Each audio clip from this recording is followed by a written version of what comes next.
Now, what's happening with the gold issue? And I'll show you right here. Well, the price of gold has indeed gone up, as we can see here on the screen, and we can see the following. The increase in gold prices boosted the value of the Bank of Mexico's reserves.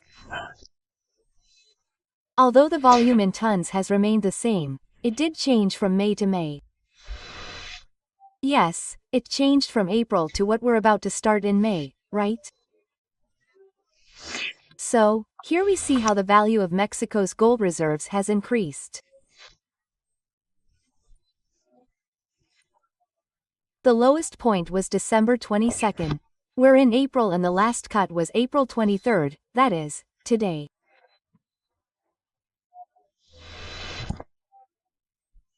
And we see how there has been an increase in our gold reserves due to the value it's gaining thanks to the de-dollarization that countries that are joining the BRIC are trying to generate or that simply don't agree with the United States. Now, this could be more, just look. We are at number 35, well, it says number 35 here, and they put Mexico. There could be a bigger impact, yes, but what is happening? A large part of our gold reserves was given to the United Kingdom during the neoliberal era. That is the reality and everything has been done to recover it, and it was not achieved back then. The neoliberals said that it had been given to that country because they did not trust that the gold would remain intact in our country. The problem is when someone asks for the return of that gold, they act like fools. That is what happened to Venezuela with its gold that was also in the United Kingdom. So what we are seeing here on screen today is interesting. I believe that if gold is now strong, if it is making countries' reserves strong, Mexico should recover its gold. I hope that President Claudia Sheinbaum addresses this issue because the gold that was stolen from us is worthless, and that is how it should be said. Well, there is the information. The president rebels against the International Monetary Fund.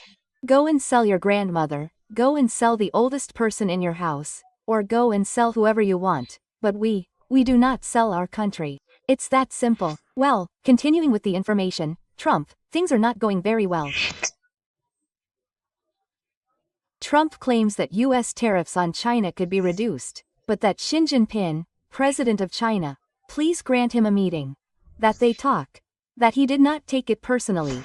That they were all lies. That he is willing to negotiate. But Xi Jinping has already said no. That he will not receive him. That he should face the consequences, because he cannot go around insulting China and think that they will forgive him later.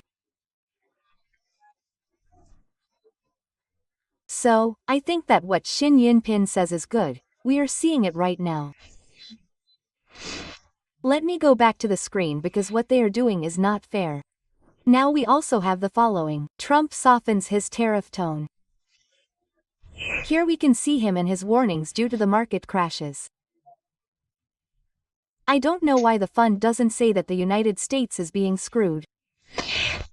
President Claudia Sheinbaum, whose note I already showed you, dismisses the IMF's forecasts and announces that she will not follow its recommendations and that Mexico has its own plan.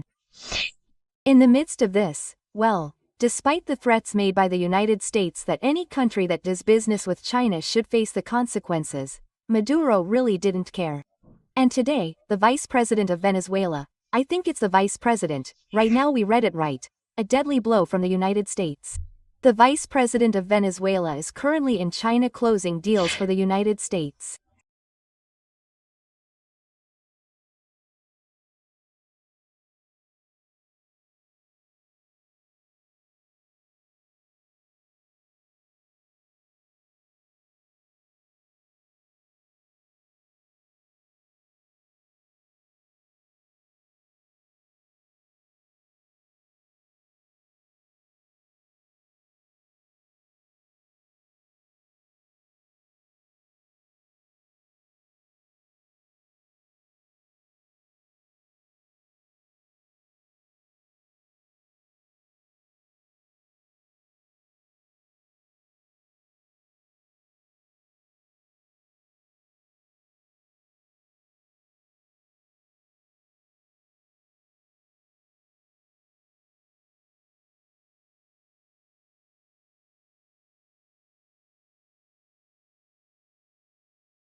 Well, there is Venezuela, which has already announced that it does not care about Trump's threats, and is continuing its negotiations with China.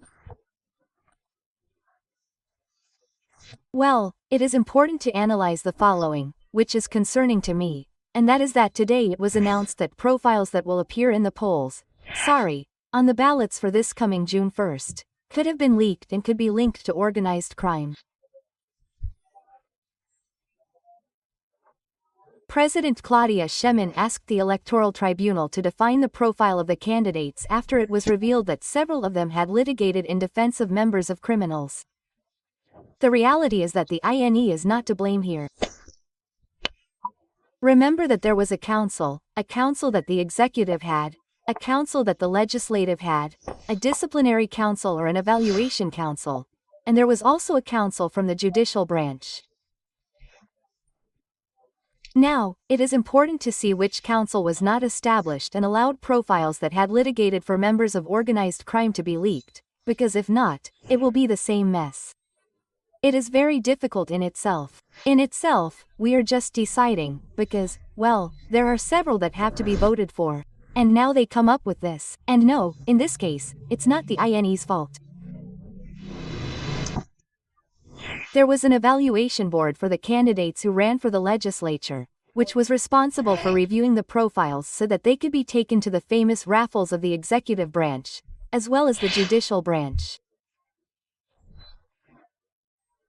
Now, what do I propose?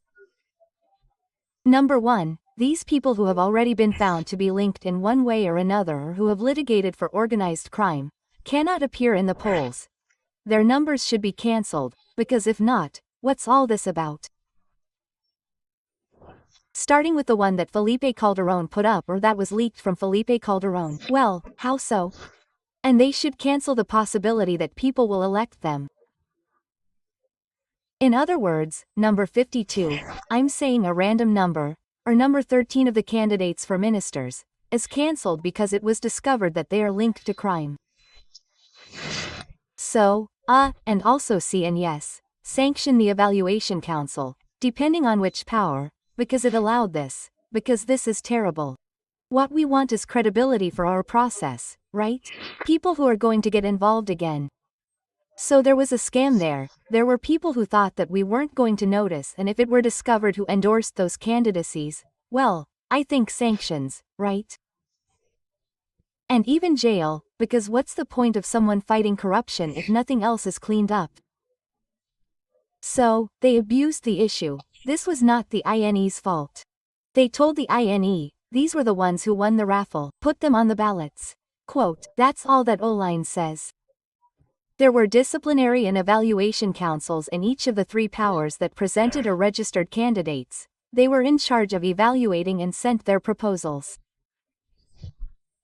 That it be revealed who or where those candidates came from which power, and that they be punished, and that the one who proposed them be punished.